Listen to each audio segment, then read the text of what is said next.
취업은 해커스 대기업 해커스 공기업 해커스 지정학하게 버렸어 가자. 3번. 본인이 살아오면서 가장 도전적이었거나 가장 인상 깊었던 경험을 기술하세요. 자, 예시로 명확하게 들어줬죠. 프로젝트, 공모전 경험, 학회, 동아리 등 단체 활동, 인턴, 아르바이트 등 사회 경험이나 리더십 수행 경험, 역량 개발 경험, 해외 경험, 국내외 봉사 활동 등 이 안에 괄호 안에 들어있는 활동 기준으로 해주셔야 되는데 800자 이내이기 때문에 요번 3번 같은 경우는 가능하면 본인의 경험을 좀 작성을 해주실 필요가 있겠죠. 자, 우선 그래서 내가 포인트는 가장 도전적이었거나 인상 깊었던 경험을 기술을 해야 돼요. 그쵸? 도전적인 사건. 저는 가능하면 이 안에서 공동의 어떤 목표, 공동의 어떤 성과를 이루는 데 있어서 좀 도전적인 과제로 살짝만 포장해도 괜찮다라고 말씀드릴 수 있을 것 같습니다. 왜냐면 너무 이런 거 거짓말인데 이렇게 생각하시는 분들 많은데 예를 들어 내가 프로젝트 할 때 우리는 공모전에 다 나가야 돼서 교수님이 시켜가지고 공모전에 나갔어. 실제로는 그렇다고 하더라도 우리는 대상을 목표로 준비했다. 우리 수업을 할 때 수업에서 하는 프로젝트를 이왕이면 공모전으로까지 활용하면 좋지 않을까. 그래서 우리 공모전 대상을 목표로 했다. 그럼 도전적인 거잖아요. 그쵸? 그래서 저는 인상 깊었던 경험보다는 도전적인 부분들이 꼭 들어갔으면 좋겠습니다. 그리고 도전한 이유가 가치관, 도전에 대한 키워드, 도전에 대한 생각을 중심적으로 묻고 있는 거죠. 혁신과 도전을 중요하게 생각하니까. 그래서 도전을 내가 하고자 했던 이유, 그리고 이 도전 과정에서 어떤 식으로 내가 차별화된 강점을 발휘를 했는지, 결과는 어땠는지, 그리고 이걸 통해서 얻은 역량 기준으로 구성을 해주시면 딱 좋겠죠. 자, 그러면 한번 에피소드를 볼 건데요. 포인트는 이거예요. 문제 상황이 있어야 돼요. 도전이 필요했던 문제 상황. 이 안에서 내가 이 도전을 하고자 했던 나만의 가치관, 어떤 식으로 해결을 했는지, 결과는 어땠는지 같이 한번 보겠습니다. 자, 가능하면 직무 관련된 경험이면 좋겠지만 그래서 저는 개인적으로 가장 추천드리는 거는 좀 앞서 보여드렸던 프로젝트나 공모전이나 인턴 같이 내가 지원하는 직무에 명확하게 귀결되는 경험이면 좋겠어요. 아시겠죠?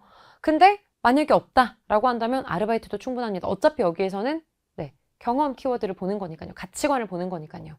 하지만 1순위 경험은 관련된 직무 관련된 활동이다 라는 것만 생각해 주시면 좋을 것 같습니다.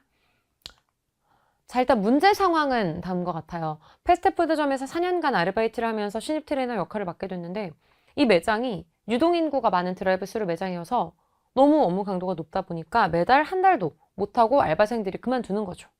문제 상황이죠. 도전이 필요한 상황이에요.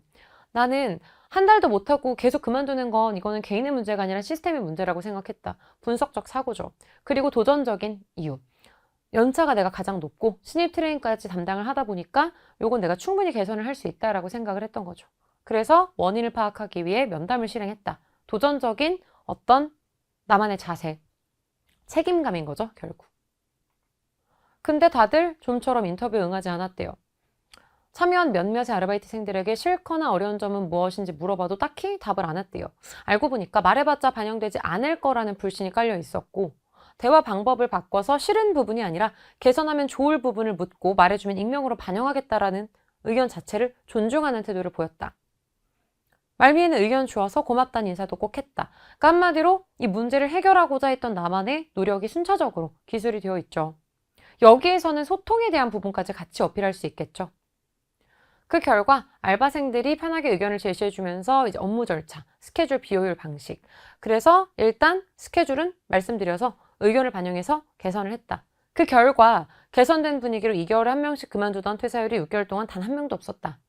이 경험을 통해서 느꼈던 부분은 항상 주어진 역할에 대한 책임의식, 분석 능력, 존중하는 소통을 통해서 조직의 어려운 문제, 도전이 필요했던 문제를 해결할 수 있구나라는 걸 깨달았는데 두산 입사에서도 상생, 그리고 아까 인화 이런 거 있었잖아요. 이러한 가치를 바탕으로 모든 공동체 구성원들과 함께 나아갈 수 있는, 혁신적으로 나아갈 수 있는 신입사원 되겠다. 이런 식으로 가져가시면 좋겠죠. 비교적 본인의 가치관을 좀 드러낼 수 있는 항목이라고 보시면 좋을 것 같은데요. 해당 내용은 정말 면접 때 잘 쓰여질 겁니다. 면접관들이 물어보기도 참 좋고요. 그래서 최대한 본인이 가지고 있는 어떤 가치관, 두산에 어느 정도 일치하는 본인의 성향을 자소서에 잘 드러내주시면 좋을 것 같고 1번, 2번 같은 경우는 경험이 들어갈 필요가 없기 때문에 제가 아까 말씀드렸던 가이드라인대로 어느 정도 작성을 하신 뒤에 400자를 처음부터 맞추시려고 하시면은 핵심 내용이 안 들어가거든요. 그래서 일단은 쓰시고 그리고 나서 지우시는 걸 추천드리고요. 800자 항목 같은 경우는 기존에 혹시 가지고 계셨던 경험이 있다면 그 경험을 그대로 가지고 오셔도 괜찮고 가능하면 지원한 직무나 산업과 연관된 경험을 작성을 해주시면 좋지만 그게 없으시다면 이렇게 다른 아르바이트라던가 봉사활동 경험으로라도 여러분들이 실제로 두산에서 추구하는 키워드랑 조금 일치하는 식으로 잘 작성해 주신다면 문제없이 합격하실 수 있을 겁니다.